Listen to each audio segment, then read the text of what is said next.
giliw kung pahintulutan mo ako.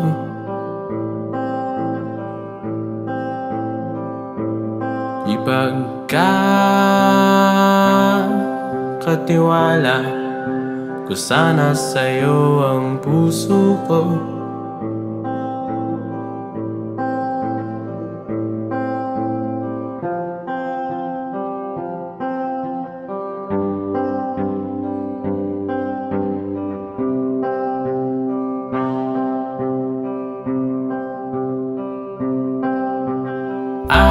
Alamat lang ba ang pahinga ng dalawang puyat sa